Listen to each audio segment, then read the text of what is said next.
Well, Ethan Woodbury. I was born in Granger, 3860 South, 3600 West, and When? March the 24th, 1924, and In the home. at my mother and dad's home. After I was born, they thought I had a heart condition, so they gave me away to my Uncle Charles Lambert and Aunt Lottie, and I lived there at least a year and maybe two. We don't know exactly because none of their kids remembered. And on account of that, I didn't have much of a chance to bond with my mother. My dad and I got along fine, but my mother and I didn't do too well, so I was not the favorite son there. 7 out of 9. You were the 7th child. Oh, I was the 7th child out of 9. And right now I'm the only, there's 2 of us left, me and my younger brother, Bob. State the names of your siblings. Well, to start with, Helen was my oldest sister, then Irene, then Bud,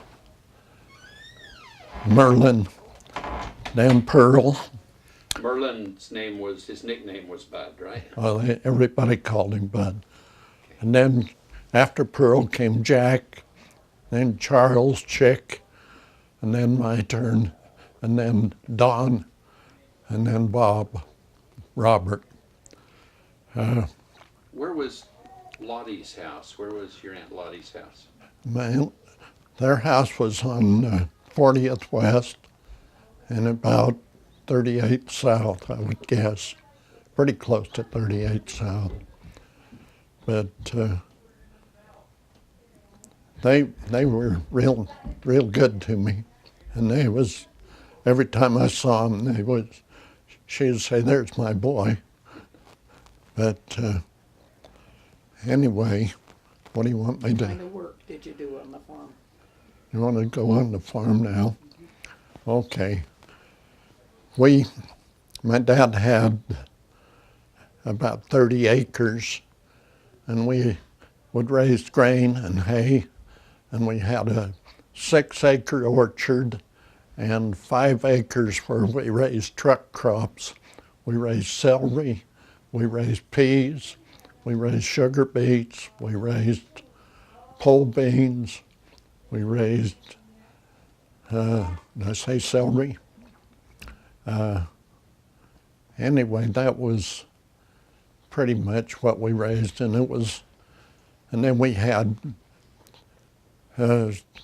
we'd raise about 1,000 chickens, laying hens, because my dad had incubators that would hatch baby chicks, and he'd sell them clear back to St. Louis and California and all over the country. I think we'd get about, it'd take 3 weeks from when we put them in the incubators, and then the eggs had to be turned twice a day to simulate an old hen kicking her eggs around in the nest. And then the last 3 or 4 days we would put them down. We called it a hatcher, and the trays didn't have holes in. They were real fine screen, and chicks could walk around on there. When my dad would sell them, they was in 4-section cardboard containers that was divided in 4 sections, and there'd be 25 baby chicks to a section. I don't think you can see the signals I'm making.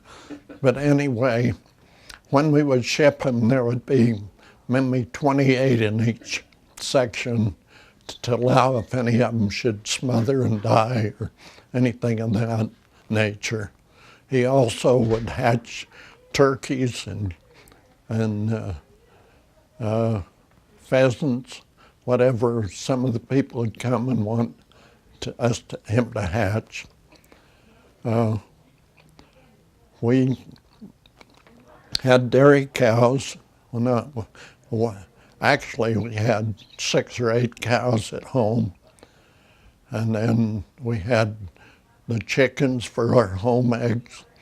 And we'd raise a pig or 2 every year, and we would slaughter them and cure the hams and hang them in the milk house. And then we could slab off a hunk of ham about a 1/4 inch thick, and we had our ham and eggs for breakfast that way. And we'd have the stuff we had raised in the garden a lot of times, but in the summer, in the winter, my dad or my mother would take a case of eggs to the grocery store and trade them for groceries during a depression. And we didn't know there was a depression because we raised so much stuff and we'd have a bull calf and raise that for a while and kill it for our beef. And baby beef is a lot better than even your veal or anything like that now. It's a lot more tender. All the neighbors, when I got 12 years old, would call me and say, I need some help over here. I'd go and milk their cows. I'd get a nickel for every cow I'd milk, but that was by hand. And so you were going to Monroe Elementary at that time, right? well, yeah, I started in the 1st grade and went to the 9th in Monroe. But So how early would you have to get up to add to milk? usually 5. I never could sleep too long. We'd get up at 5 or 5:30, and when I was working for maybe three neighbors, we was that'd be Owen Grant and Floyd Losey and Wendell Grant. They'd all call me and have me come and milk their cows. One thing that happened to me when I was about 12 or maybe 13, we used to have horses to do all our farm work because there was very few, if any, tractors other than a great big steam engine that they used to pull the thrasher. And the thrasher used to come around and they would bind up the grain in bundles that would weigh about 20 to 30 pounds apiece. And then we would throw the grain off of sometimes we would stack it, but most of the time we'd haul it in with 2 or 3 wagons and throw the bundles of grain that'd go into the separator that was part of the thrasher. It'd go in there and the straw would come out one end and the grain would go down through the screens and through the thing that it would shake it and get it out of the beards and kernels. But what I started to say, I looked up in the field, I was watering the horses after we had worked them all day, and I was back behind the cow barn, and the cow barn was attached to our big hay barn that we'd usually fill it with hay, about 30, 40 tons of hay. And anyway, I looked up, and up in our top field, here come a twister, looked to be about a block and a half wide. And a voice come to me and it said, lay down and put your arms around your head, but lay down with your face against that cement wall and forget the horses. And I laid down and that wind come by and we had a 90-foot chicken coop, and it took the 45-foot bunch of the chicken coop off that wasn't protected by the hay barn. So, but I could feel the rocks and whatever that whirly-wind was that come back. What do they call them now? Tornadoes. But I could feel those rocks hitting me in the back, but I had my jacket on and my denim pants on. It was pretty heavy denim. And so I was protected there. We used to have a little store called Cannon Groceries, and they would sell 5 cents, 10 cents, penny candies, and ice cream was 15 cents a pint. And when we was at home, when the currants was ripe, they'd give us a gallon bucket, and we'd have to go down along 38 South and pick currants to fill that bucket. Of course, we'd eat some on the way, but if I'd ever get my bucket full, some way I'd have 15 cents in my pocket. I'd go get me a pint of ice cream, and I'd eat it before I got back up to the lane where the currants were. We played a lot of games there as kids. We didn't have TV. We didn't have. There was very few radios. We made a crystal set out of a piece of crystal and made some, wove some wire for an antenna. And if you got in the right place on that crystal, you could get KSL. And we could listen to things on the radio that way. It'd not be very loud, but we could listen. The Salt Lake Bees was the baseball team in town then, which it is again now, 80 years later, or something like that, 75 years later. And Owen Grant would take me to the ball games now and again. I went to the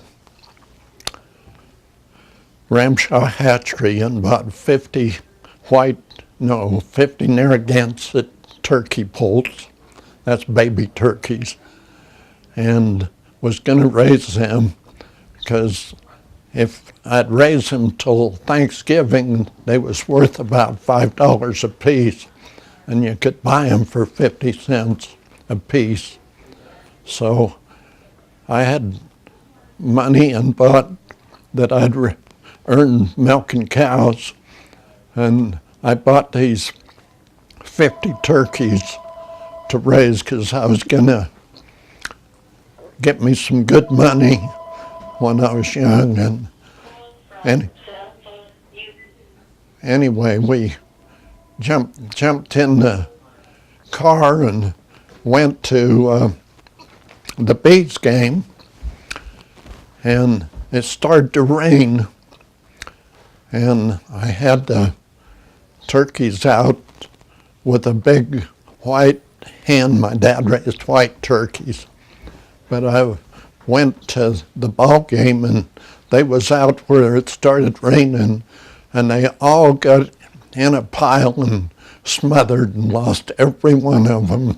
And so that venture didn't work too good. But after Monroe, I went to Cypress High School for 2.5 years. More than that, 3, almost 3. Anyway, in my senior year, at the early part of the school year, I thought they had some government tests come along, and it was for working on aircraft at Hillfield. So I took a test and passed it, and then World War II, Japan invaded Hawaii, come down and hit a bunch of our ships and stuff in Pearl Harbor. And that was 7th of December. And on the 30th of January, I had a call to go into some training up to Utah State College. And I went up there and took aeronautics for a short time, and they were paying me $50 a month to go up there to take that training, plus paying for the school. And then I left and came down to Hillfield. And at Hillfield, a guy named John Forbes and I, both country boys, that was pretty strong. They figured they put us to changing tires, and they had about it was 16 ply, and the walls on the tires would be about 1.5 inches thick. And we had a hammer that was made like a barrel keg, about a foot around in the middle and about 8 to 9 inches around on each end. And it was made of wood, and it had the straps on it like a wooden barrel had. And that's what they gave us to break down the beads on those tires. Well, we'd average about 2 tires a shift. So the two of us got together, and they had a 5-ton jack with about a 3-foot platform on it. And anyway, we mounted that on the upper part, the narrow part of the jack. We mounted that on the big beams that supported the whole side and roof of the hangar, and had the wood shop make us some things the same size as the circumference of the wheel, airplane wheel, about 6 inches thick, and they was about 6 inches on the edges of that all the way around. And that 3-foot base of that jack would fit down on them, and we'd crank that up, and it'd go boom. It almost sounded like a rifle going off in the hangars. But the people got used to it. We got so we could change about 12 tires in a shift instead of the one. And then I made some spoonbill tire irons that helped a lot better than the ones I had. And I turned that in suggestion. I think they gave me $15 for that suggestion. Anyway, we done that, and there was a hydraulic shop right next to us. And I went in there and helped them a little bit when we was run out of tires to change. And then they put me on the hydraulic crew out on the airplanes. And at that time we was working on a Martin made a B-26 airplane, and its fuselage was shaped like a cigar. It was really streamlined, and it was ahead of their time, actually. But we was on the hydraulic crew, and we'd bring it in and jack the airplane up, and I'd go to the sequence valve on the airplane, make it so both the main landing gear come down at the same time so that it didn't give the airplanes a yaw, and the nose gear come down first separate. And then from then I had to go and learn rigging, and anyway, I started out as a mechanic learner at either $50 or $75 a month. And I lived in Ogden up on 2487 Grand Avenue, and got board and room, and at that time 25th Street was pretty notorious, but I didn't know it, I was too young and dumb. But anyway, I lived there for a while, and then my sister Irene and her husband Bill Whitaker moved to Farmington, and I went and they invited me to come live with them, and the rent was a little cheaper. And then I went from mechanic learner to a junior mechanic to a mechanic to a senior mechanic, and then the war came along, and I got 3 or 4 deferments, 6 months deferments on account of the work I was doing. But during that time, I learned all the emergency systems. We had a B-24 line that we was modernizing and bringing right up to standard, and bringing them up in like new condition. And I was in charge of the station where we had 12 stations on the production line. And I was in charge of the station where we was checking out all the emergency systems, from electronics to any little dinky thing that would come along on the airplane. And so anyway, I got drafted, and I went to Fort Douglas, and that was early part of 73. Well, In 43, excuse me, in 1943, and my brother Chick, Charles, had enlisted, and he went in a day difference, so we was both out there, and they read what I had done, and that I'd been working on those airplanes. So they put me in the Air Force cadet training. My basic training was supposed to be cadet training, and I learned what a square meal was up like that. And anyway, it turned out that they tested me for color blindness, and I'm a little bit colorblind. They was going to either make me a pilot or a navigator, and I couldn't do either one on account of my color blindness.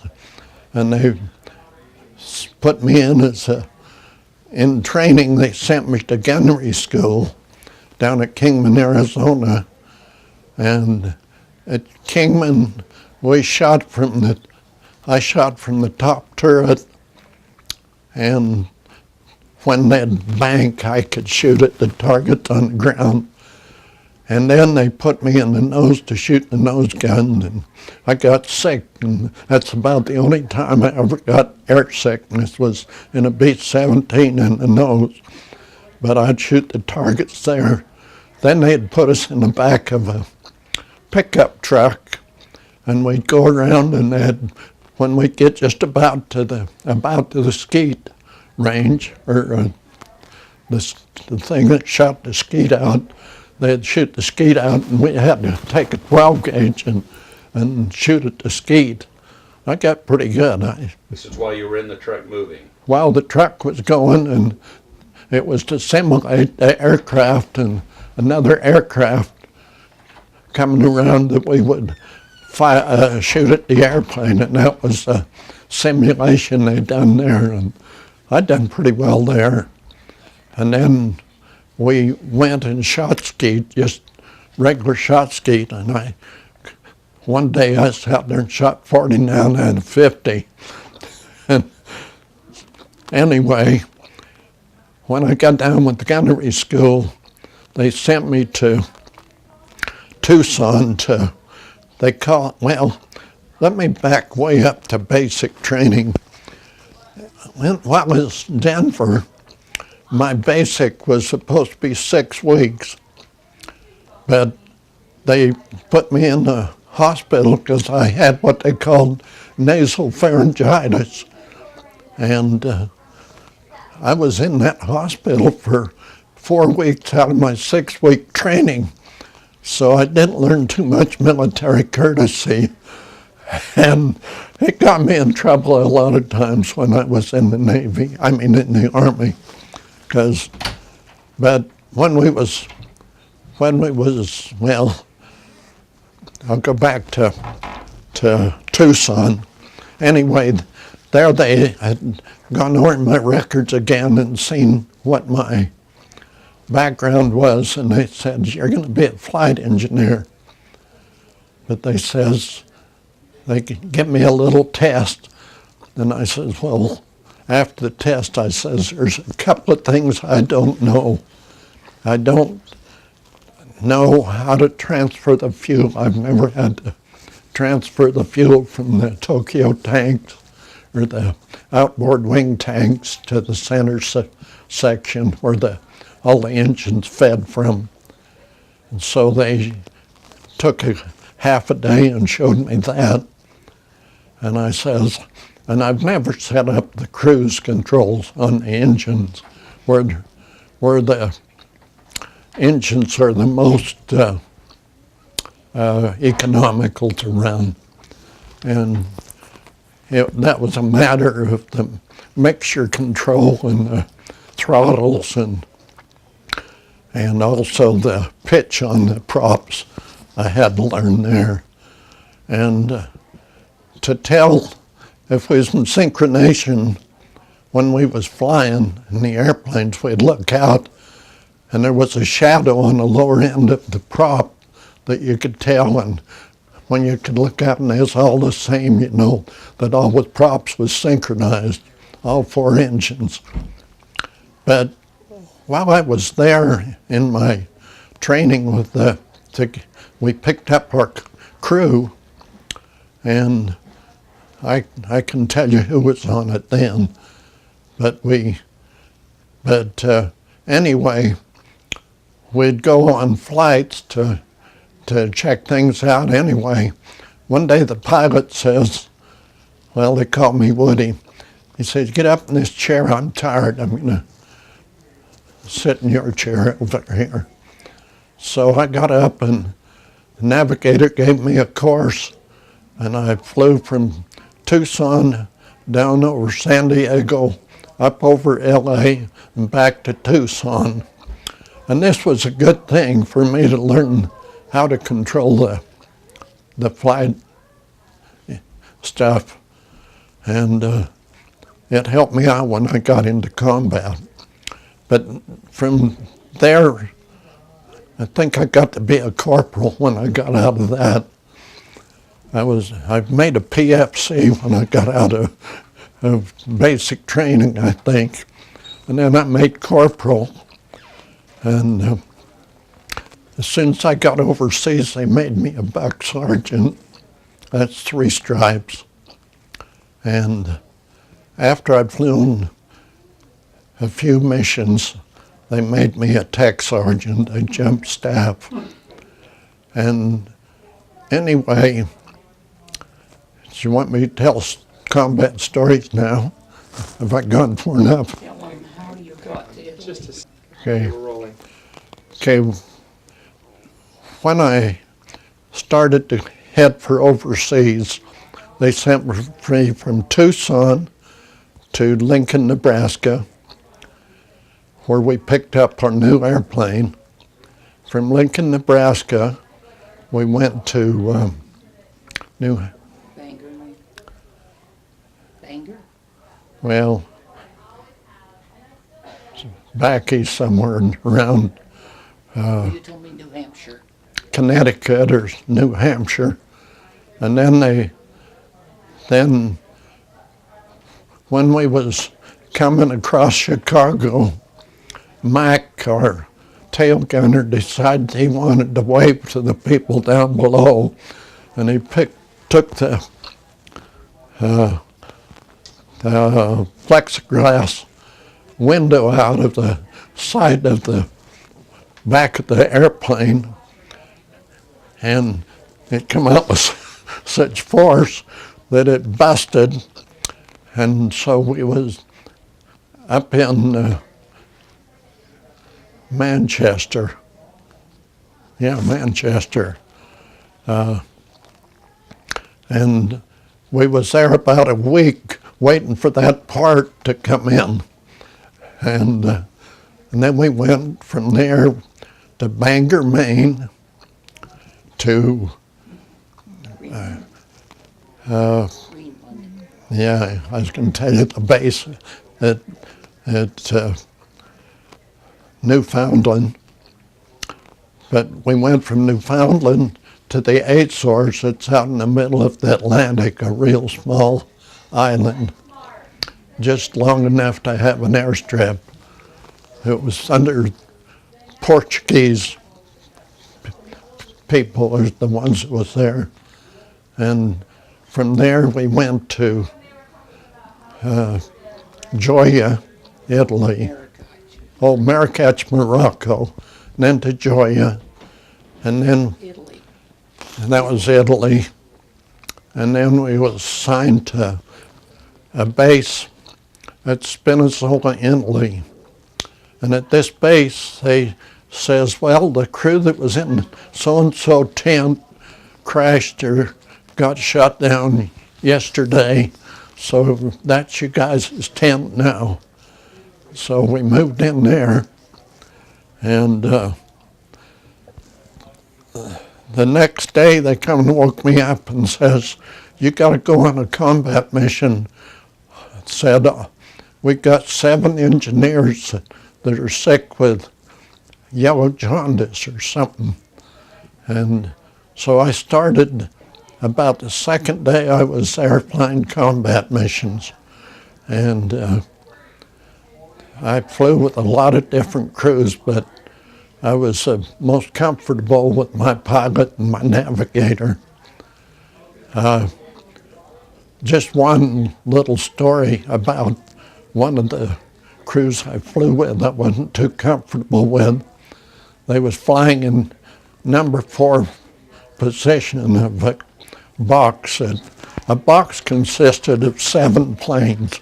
The lead airplane, then number 2, number 3, number 4 was down under the number 1. Then 5 and 6 was directly behind 2 and 3, and 7 was directly behind number 4. Anyway, this guy was flying in number 4 position, a captain or a Lieutenant Sweat, and he was all over the sky.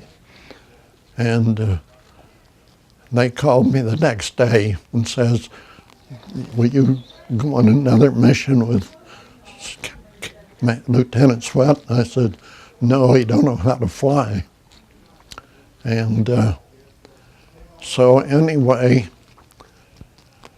my first mission went to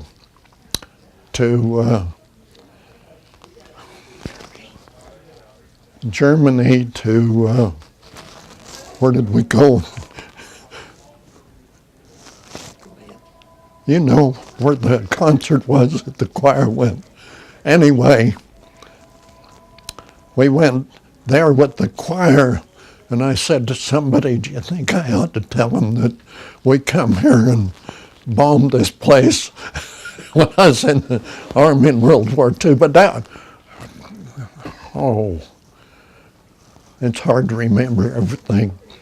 But anyway, I had some pretty rough missions. One mission, our bombs froze up, And it was about 35 to 55 degrees below zero. And you figure the airplane going around 180. The bomb doors open, and you going out on a catwalk that was 8-10 inches wide to get it back between the bomb racks and take a 10-inch screwdriver and trip. We had frag bombs on that day and trip about 10 bomb racks out there, and I froze my hands. And the Dr. Vitalis was my flight surgeon. He says, well, he said, I've never seen any froze that bad. When I come in, I had gloves on, but I didn't have silk liners. They had issued me a pair of silk liners to go in the gloves, and where my hands had tightened up on the screwdrivers to trip the bombs, it froze my hands. And I come back in, and he says, well, let's doctor him for a while, but I'm afraid we're going to have to cut off all your fingers. And we doctored him, and anyway, I'd had several missions when that happened. I can't remember the position of the missions, but anyway, I kept going to him. They put heavy grease, it looked like to me, on my hands and put them in cast for a few days, like a cast, and then they took that off, and they stunk. And anyway, he said, man, he said, I don't know if we're going to save them. But they smelled terrible. And What color were they? oh, they was purple or green or something, I don't know. Anyway, he says, well, come back over tomorrow and we'll check them. So I went in every day for a few days, and he says, man, he says, I can't see we're gaining anything. I said, Doc, I'm getting just a little feeling on the inside of my fingers. He said, are you? And he said, well, we'll watch them a few more days then. Anyway, I still got all 8 of them. And that was one mission. The next mission that I'll talk about, we went to, well, we flew over Ploesti. That was supposed to be a terrible mission. We hit the oil fields there a couple of times to dry up Germany's oil. And then they says, well, they took us in for briefing and says, we're going to go to Vienna and hit the big oil tanks and stuff at Vienna. The target name was Moose Beerbaum, I can remember. But we went over the target, and the flak was so she's fine. And the flak was so heavy that you could walk on it almost. It was so heavy, and they had our altitude pretty well. And but we went over the target, and anyway, we got hit pretty bad. And I looked, and it was like 10 garden hoses with gas streaming out of the fuel tank. And I'd thrown in my A3 bag with a bunch of clothing in it. I had my flight jacket and my nice flight jacket in, and a bunch of other stuff. Well, they shredded my jacket up first because it was water resistant. And I took that big screwdriver that I'd tripped the bombs with, and I'd push that up in those holes.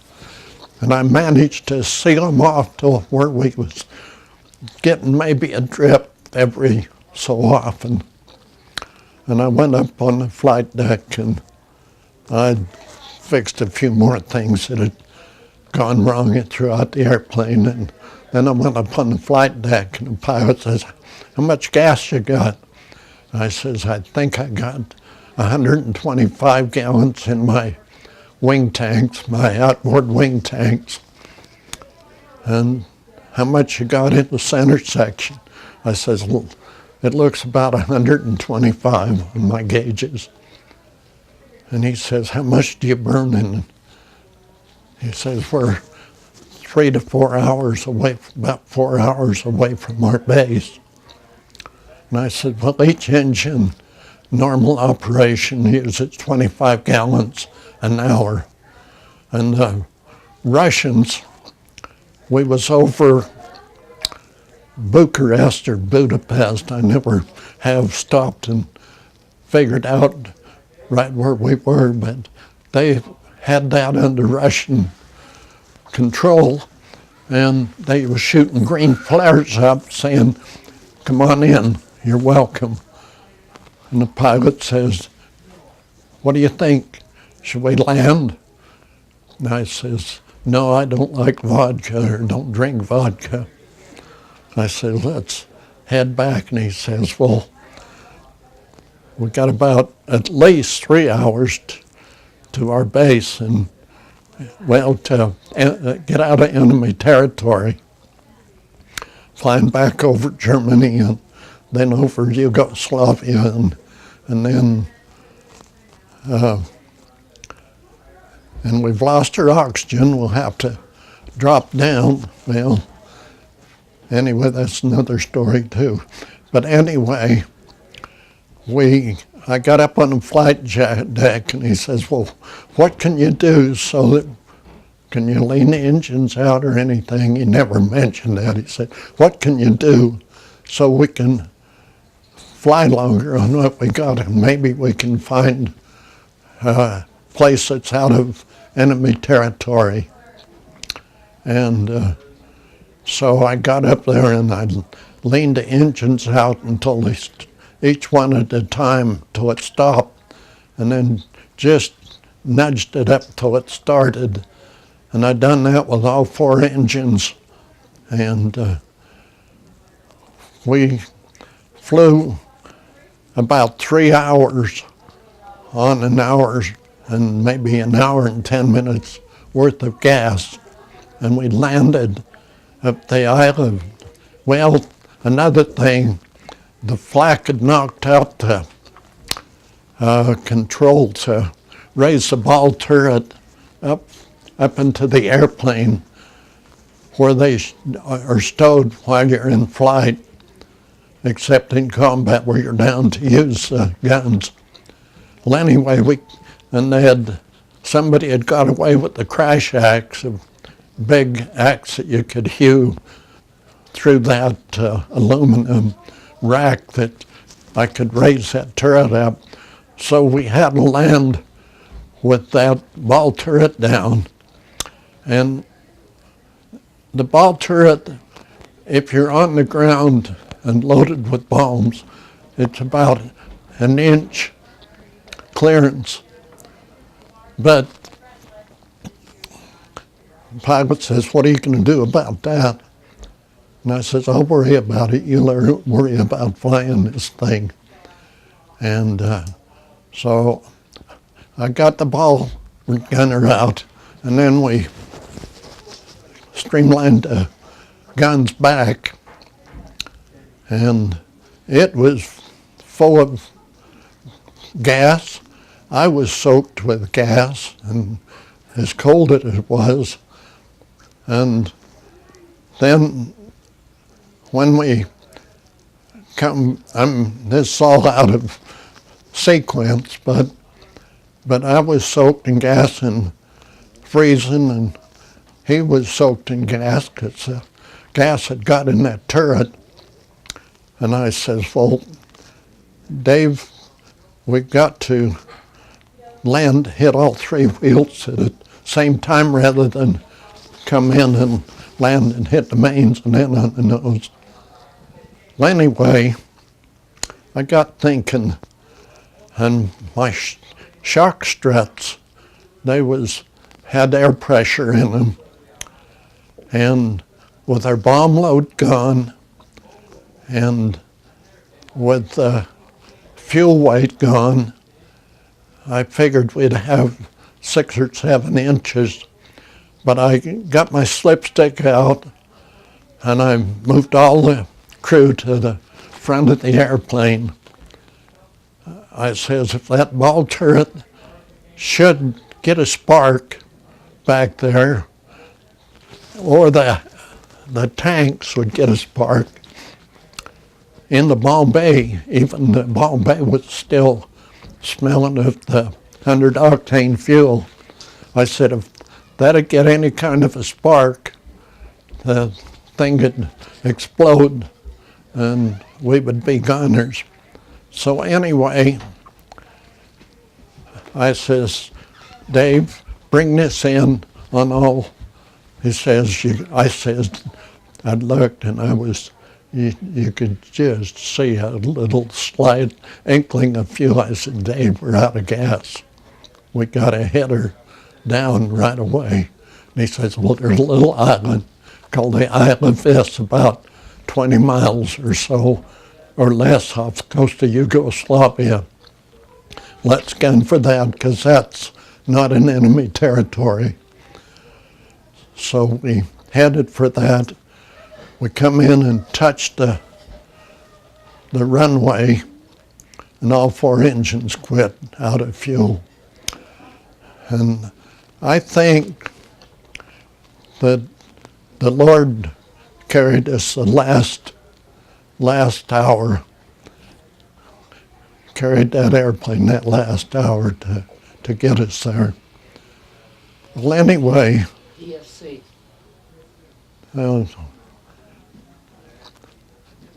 For that mission, they said that I'd saved lives of 10 people, and they put me in for some, I don't know, a Silver Star, and they called it the Soldier's Medal. I don't know what that was, but the pilot and navigator was going to get Distinguished Flying Crosses, so that's what they give me, a Distinguished Flying Cross.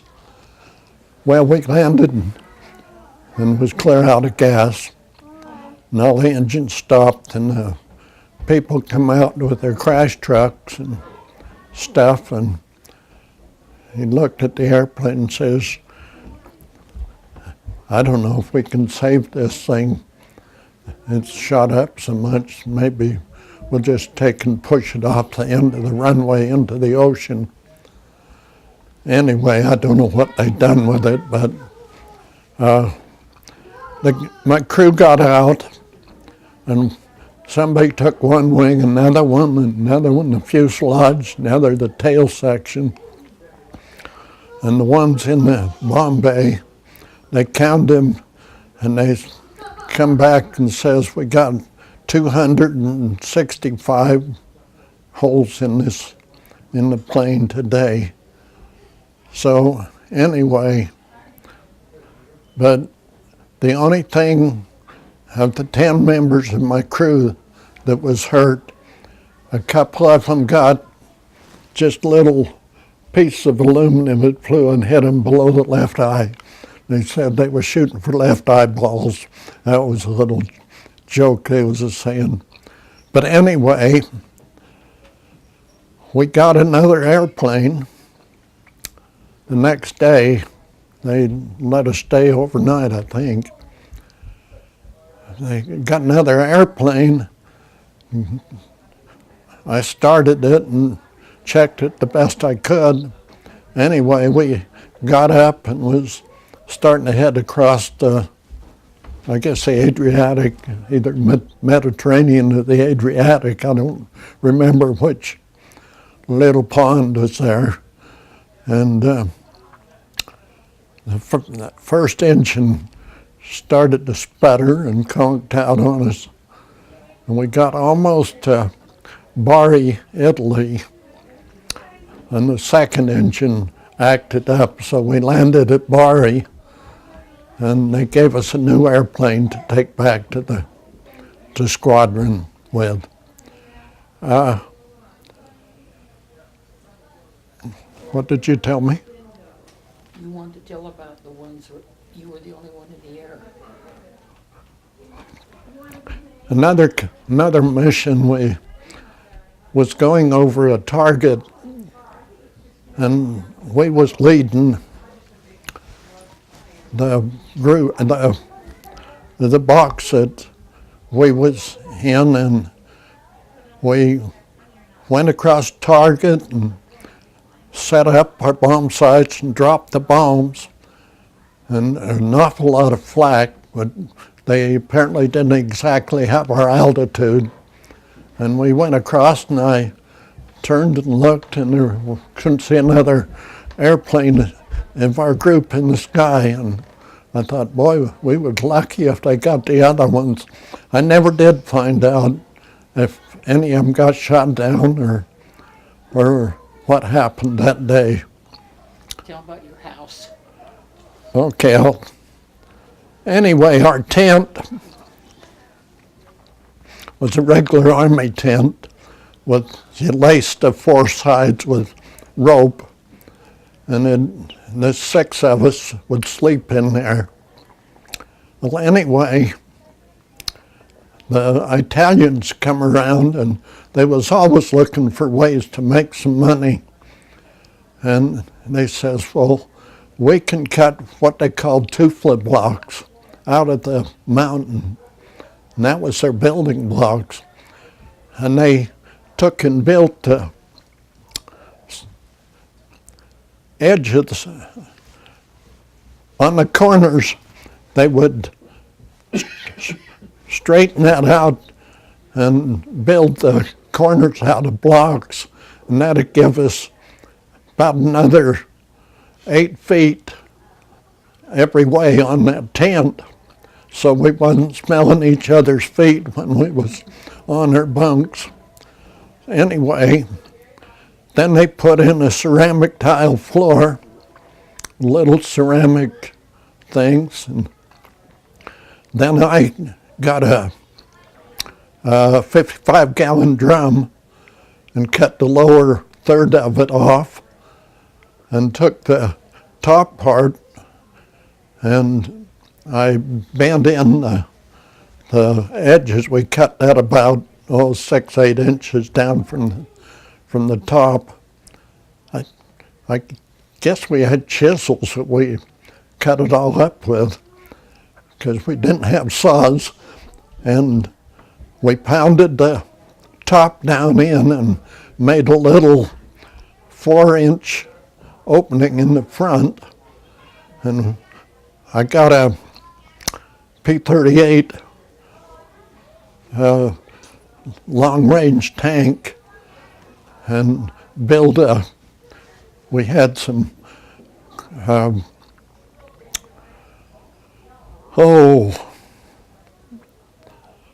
pallets, and I tore it apart and built a saddle for that Tokyo tank to fit in, and I run a tube off I found a crashed plane that had crashed there, and got a tubing about 15, 18 feet long and a shut-off valve. Anyway, we run that in, and we had put about 1 inch of sand in the bottom of the part at the barrel, and we cut out the chimney where the opening to fill the barrel was, and got some 5-gallon oil cans and built a chimney out of the 5-gallon oil cans. And then, so we had a pretty fancy place after we got that done, and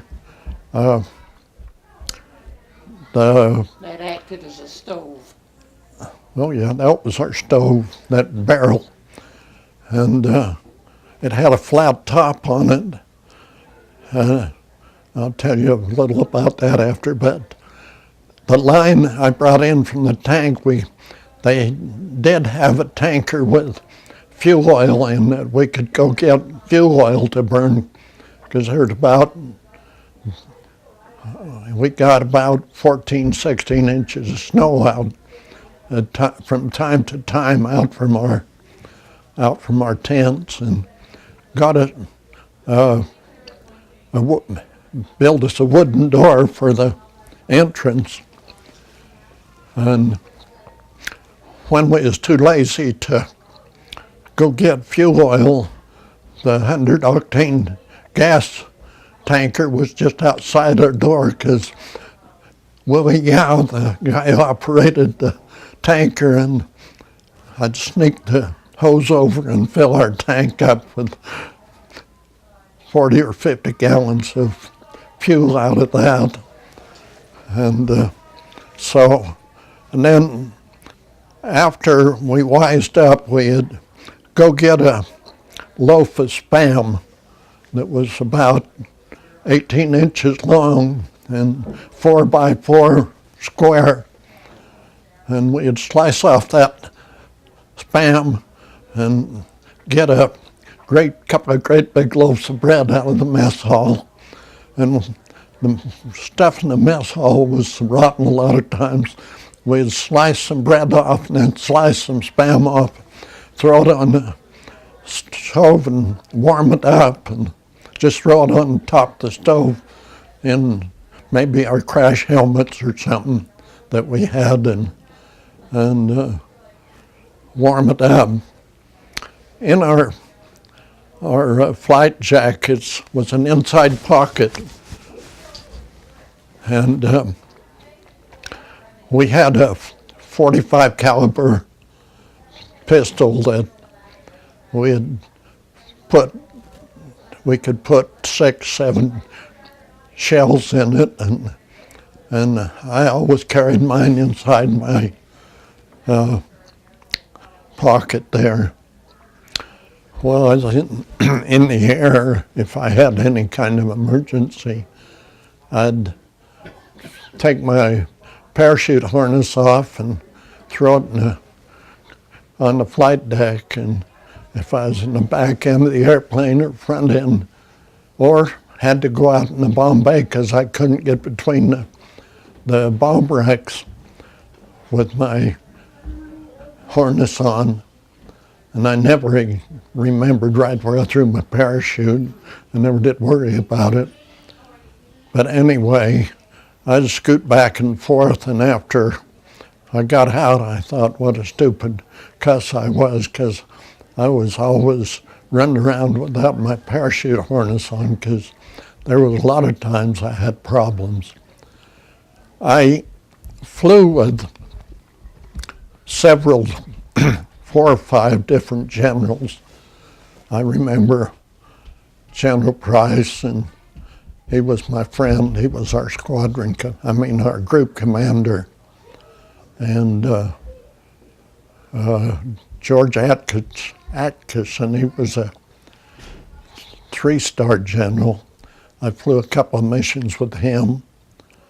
And then there was a 4-star general I flew one mission with.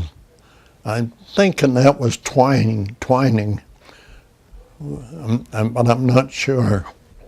I know it wasn't Doolittle, because he was in England. And anyway, when I'd fly with a general, we would lead the Air Force, which would be about 55 planes, and go over oil targets or where they had a bunch of railroad cars that was carrying military stuff. We had hit those, they called them marshalling yards, and we'd hit them sometimes. We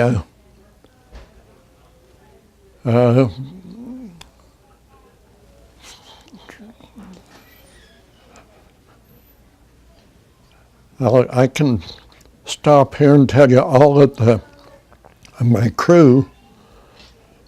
I don't remember the tail gunner we had to start with because he got so sick. We'd start down the runway when we was in Tucson, and he'd get sick and throw up even then. And so they gave us a guy named Norris Mack as our tail gunner. And then for our nose gunner was Bob Sweet. Bombardier was John Troutman. Pilot Dave Heafy. The co-pilot Wilho Salminen. And navigator was Dean Goranson.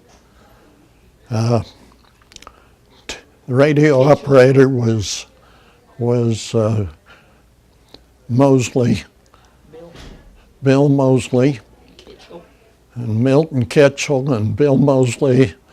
When we was in combat, they was the waist gunners, one on each side, and the Colorado. Who was that? Poncho was the ball gunner, Fred Arguello, and he still lives in Colorado Springs.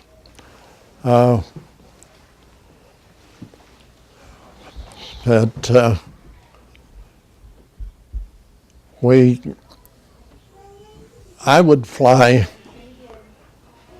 with a lot of different crews, but usually my pilot and navigator, and I would go with these other crews.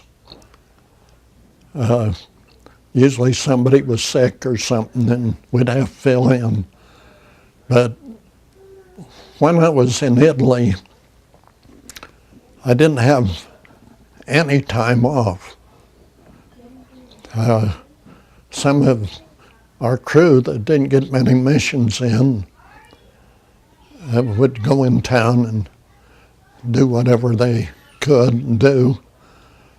And I was flying either test tops, or if they put a new engine or two on a plane, they called it slow time, and we would break in new engines and get them, make sure they was operating properly, and I'd do that.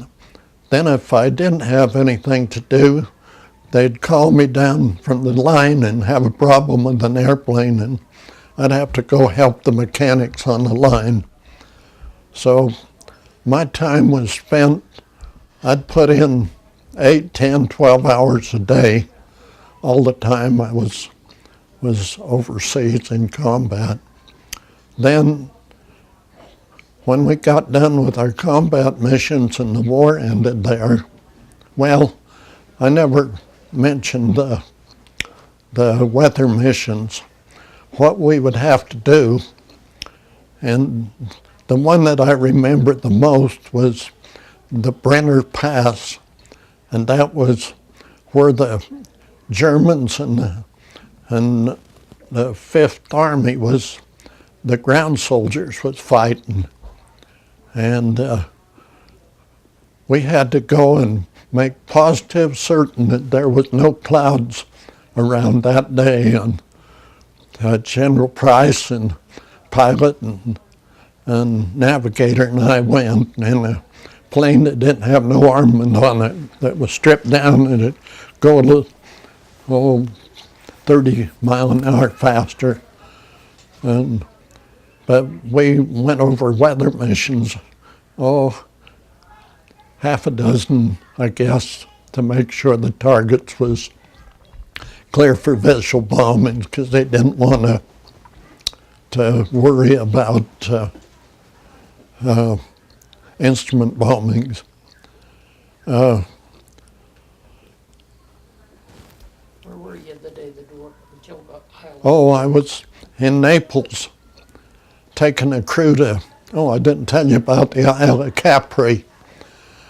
The Isle of Capri was just off the coast of Naples a little bit, and on my 21st birthday, I was at rest camp at the Isle of Capri, and 5 WWIIs, that's women in the Air Force, had invited me. They heard it was my birthday, and here I was over there at this table.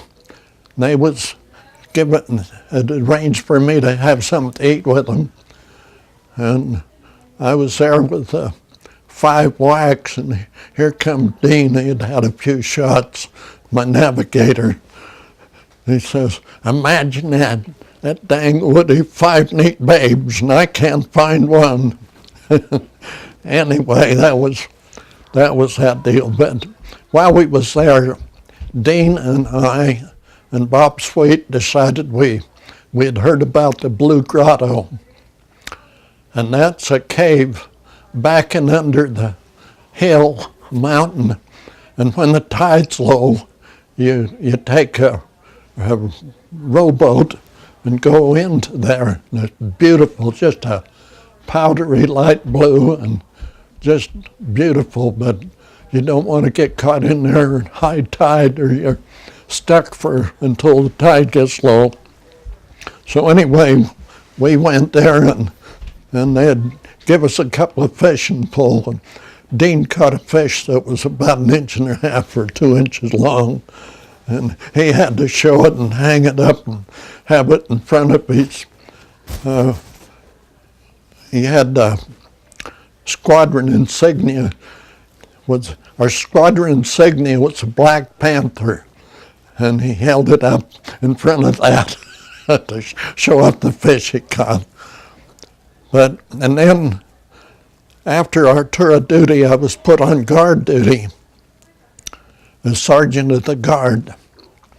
On guard duty, there was an officer of the guard, 3 corporals of the guard, and a sergeant of the guard. And I was a sergeant of the guard, and we had 35 posts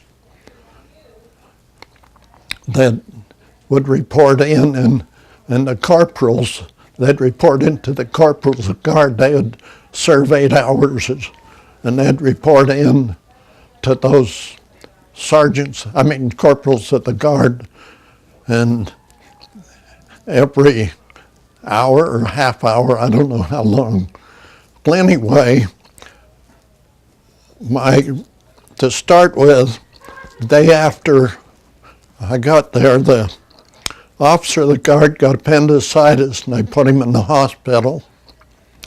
Then, about this next day, there's 2 POWs got out of our stockade, and I took the corporals of the guard and put them on an extra post on the stockade, and the kid that was supposed to be on duty went in the stockade, because that was the way the Army worked. And they gave me 1 guy for that.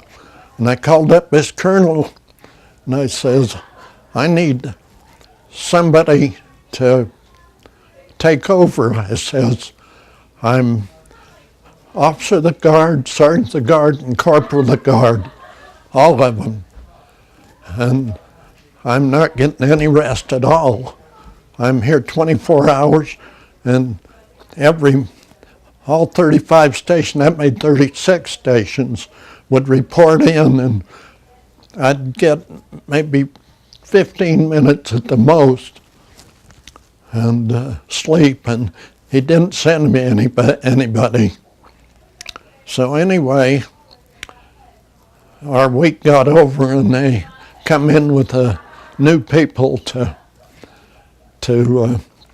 take our place, and he said, "Okay, Sarge, perform what do you call it, something?" Muster? No, of arms where you take Stand arms? No. You. order of arms. And anyway, that's when I was in the hospital when they taught him that. And I was so tired and weary. I didn't know how to do it. Well, anyway, right shoulder arm and left shoulder arm, present arms. Anyway, I'd said stuff like that. He says, you sure done a hell of a job. And I says, U.S. it would be. I'd done my best. And I didn't say, sir. That's exactly what I said. I'm going to take you to the commander. I said, let's go. So anyway, they relieved all my units that was on guard and took over. And I'm putting you on report. Let's go. Anyway, we went down, walked into the general's office. Hello, Woody, how you doing? Says, what's the matter with this?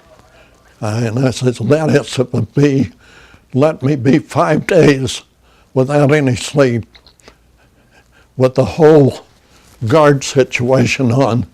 I said, I lost 2 prisoners and went and found them by myself, brought them back and put them in the stockade, and then had to put an extra post on and use my corporals. And the officer got appendicitis the first day, and I've been 5 days without sleep. I says, he looked at that guy, he says, I ought to make you a buck private.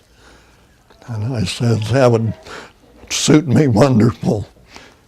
And he says, Colonel, don't you ever do anything that boy. He saved my life 3 or 4 times. And I'd flown with him 3 or 4 times to lead the Air Force. He says, he's my friend. Well, anyway, after the war ended and that general got reassigned to the ATC, Air Transport Command, he says he was flying C-54s from all over South America. And he says, I want you to stay in the Army and come and be my engineer. He says, I'll get you at least another rank, but he says, maybe I can get you a warrant or a chief warrant if you'll stay in. Well, anyway, I had to process back to Florida, and from Florida to 30-day furlough at home where we got engaged. And then they moved me to Stuttgart, Arkansas to take as flight chief of a squadron of P-38s and P-51s. And so I went there and took care of that till I get out in October, till October, from June to October 1945.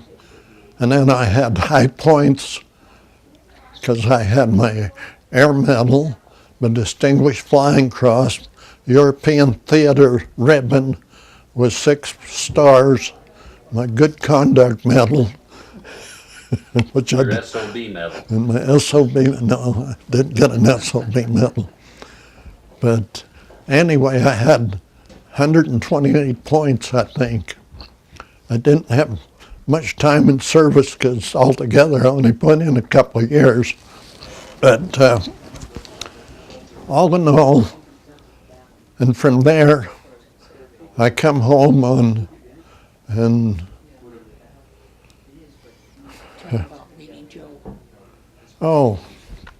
coming home, we flew from somewhere in Morocco. I don't recall if it was, it was Algeria. I don't know. Anyway, I forgot the first station. Then we flew to Natal, Brazil. From Natal, Brazil to British Guiana. And while we was in British Guiana, that's all right. While we was in British Guiana, I looked up in the chow line about 6 or 7 people in front of me, and there was a blonde, curly-headed guy. And it was the kid that he and I was raised up together right across the street, my friend Joe Newman, that we'd been friends. And fact is, until he died about 6 months ago, we were still friends. And anyway, I went into he was a radio operator at the tower, and I went out and got my airplane running, and the pilot was about 15th in line to take off, and so I went back to the tower and told him to call me when he got close. Well, who's next for takeoff? He says, I'm either going to fly without an engineer, you better get down here. And so anyway, that was exciting to see my good friend there. The day the war ended. The day our war ended, I was in, I told that, didn't I? Naples, taking a group to rest camp at Capri. The Blue Grotto, right? Yeah, well, no, they didn't go there. Just the 3 of us went there. But as we was walking, the rest camp hotel where they would take them, and maybe if they got in late at night, they'd sleep there and then take them to Capri. But anyway, we walked back to our hotel, or the place where we had been shuttled into and left to deliver these people to go to rest camp. And walking back, it's about 4 blocks. And other times we would walk there. For prostitution, we'd be approached. One time I counted 218 times in the 4 blocks. But the reason that was those people had no other way of earning money to eat, and it was either their mother or their sister that they was trying to promote. But it didn't bother me because I didn't have time. But as we was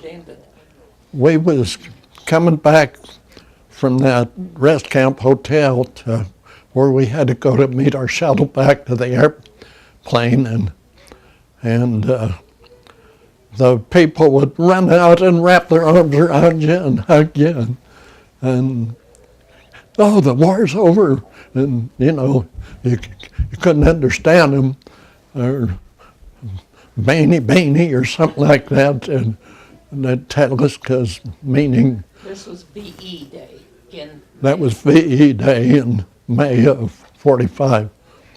But I guess 30 or 40 of them come and come out and wrap their arms around and thank you for winning the war, this. And then I flew back to Hunterfield, Georgia after Marrakech, after British Guiana, and then Puerto Rico, and then to Hunterfield, Georgia, and then back to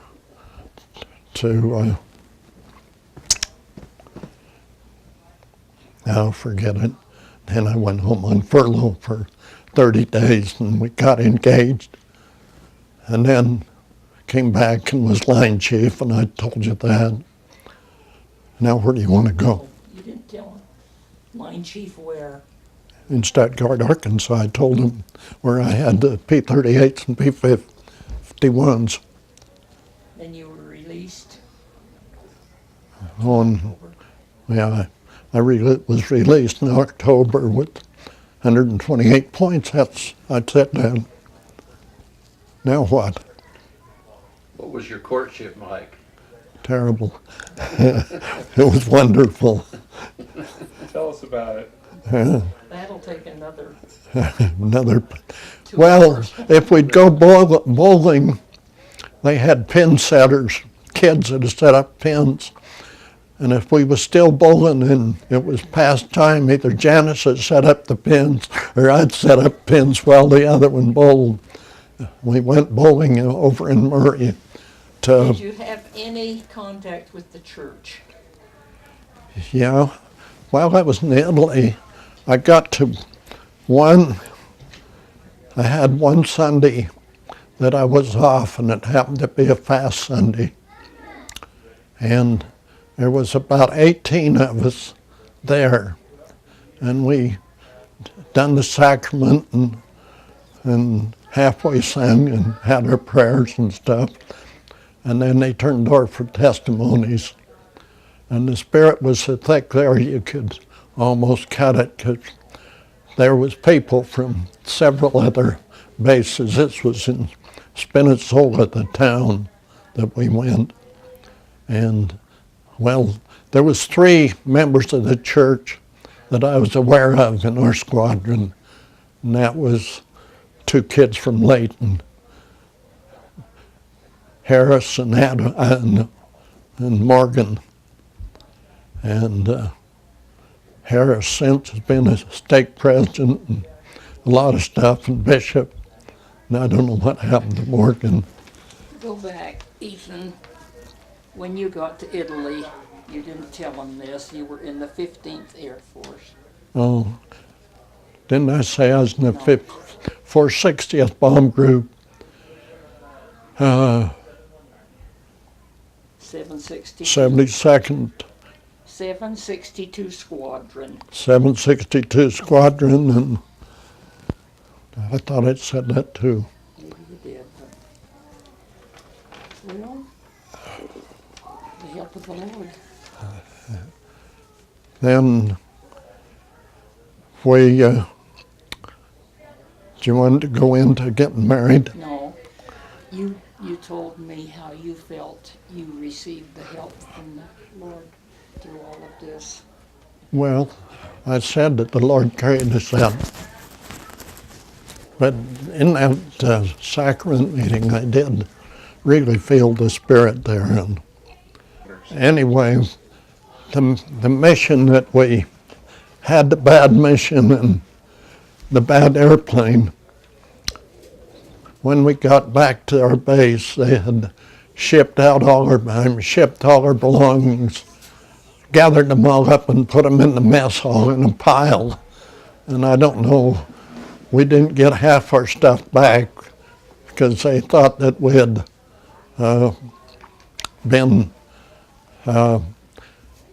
they shut out the oxygen system, so we had to lose a lot of altitude right away and get out of where we needed to fly with oxygen. And so they reported us missed in action, and we was only missed in action one day, and then we got back to the base. But that was another thing. We received a lot of flack on just about every mission, but sometimes we'd get 4 or 5 holes in the airplane. Or sometimes there would be dinky little things trouble with the airplane that I could fix while we was flying. You used to tell me about fixing the cables. Oh, I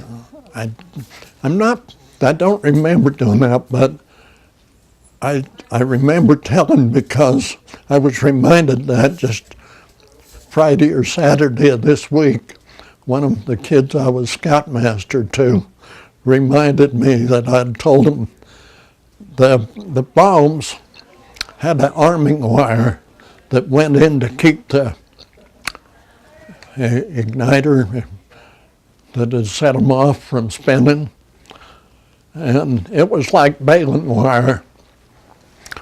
And we did have some trim tab cables that the flak had cut in half. And I did tie them together, and I was able to take a cable out and I was able to get them tightened up so that we could get the trim back on the airplane good. Well, that's up to. Dad, what were your feelings about World War II? How did you feel about it? You know, we'd come back from a combat mission, and they'd have a shot of whiskey, 10 shots of whiskey, out on a TV table, and I would always pass mine over, and Dean or somebody would have 2 or 3, but never that I can remember was I upset in the air. But a lot of times after we would land, my nerves would work on me, and I guess I was stupid. But Young. my crew was all under 22, all 10 of us. And you think 19, 20-year-old kids, what they can do now, you think they could fly those airplanes and do what we done when we was there? Tell them what you did to Mac. Oh, anyway, I come into the tent one day, and here was this dang tail gunner, Mac. He had smuggled in a 38 caliber. He had both a 45 and a 38 caliber. Anyway, he had that 38 caliber looking I pointed up to the top of the ceiling, and him and the ball gunner was a hollering back and forth. And he said, "I'm gonna kill you, you little so-and-so." And I come in and I grabbed that arm and took that gun away from him. And almost broke his arm taking the gun away from him. And then we kicked him off our crew.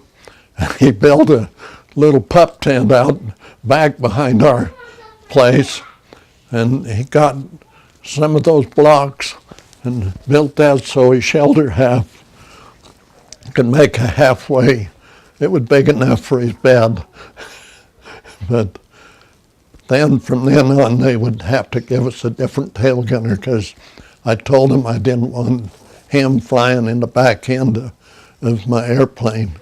And incidentally, the engineer the pilot was in command, and the way it worked out, the engineer was second in command most of the time on account of taking care of the situation with the airplane. Of course, the navigator had to set our course. The co-pilot just sat there.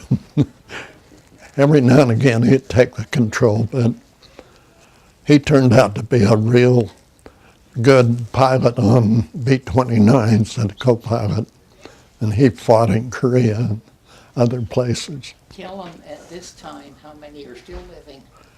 And last time I was aware of it, there was 4 of us still alive out of the 10. 6 of them smoked, 4 of us didn't. 4 that still alive were the 4 that didn't smoke. And I've told that when I've been called on to speak to the youth or something, I've reported that to them to kind of discourage cigarettes to them. Anything else?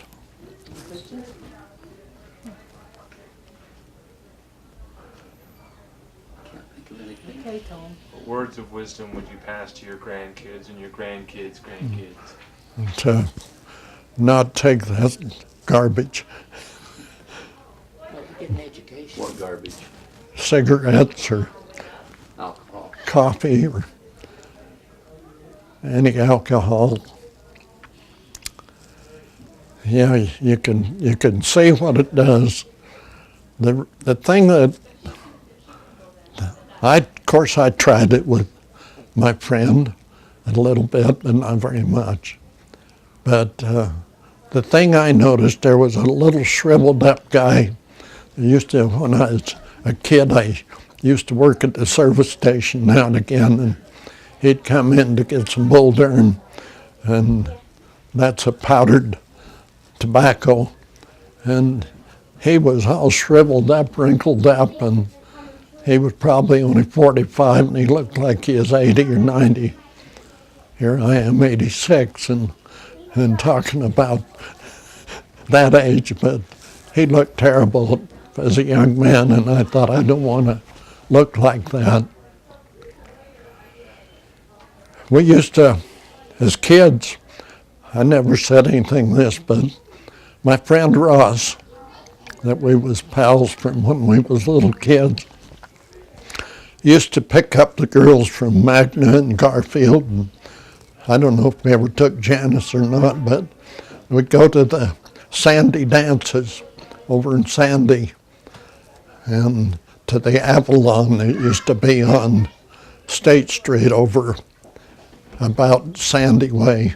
Had more fun, and really we wasn't dating. We'd just pick up a carload and go and have more fun. One of the girls has been on the class reunion committees with Janice, and she was a doll and still a pretty girl lady. But that was something we used to do, is go to them dances on Saturday night a lot of times. How many cows would you milk in the morning before you went to school? The highest number I milked was 23 in morning and night. And when I was milking that many, I was making as much a day as my dad was working for Kennecott. What happened with my dad, our incubators where we used to hatch the baby chicks, he was buying them on time, and anyway, my dad had raised 2 carloads, railroad cars full of apples, and a man from California had bought them on consignment, and he never did pay for them. And Dad went to court to try to get that money back for those 2 carloads of apples, which was choice apples then, and he never did. He got the lawyer fees, I think, and that's all, but he put a lien on the farm, and he never got that lien paid off until 1947, when we was all back from the Army. I had, out of my brothers and sisters in World War II, there was 8 out of the 9 of us, either the husband or brother got into World War II. So anyway, let's call it a day. Have you got a little more time there? I need to get going. Okay, one little thing. Your dad had a dairy farm with milking stalls when I was a kid. Oh yeah,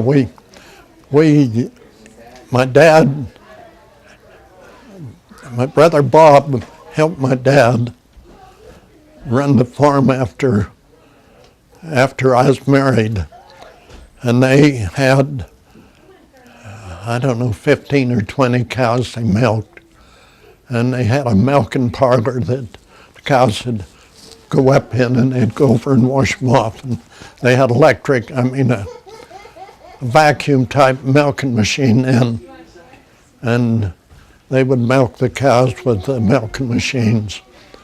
When I was milking them, it was all by hand and nothing else, and I was in pretty good shape when I went in the Army from milking and whatever. I think that's good, Dad. I think we've done good. Okay. Thank you.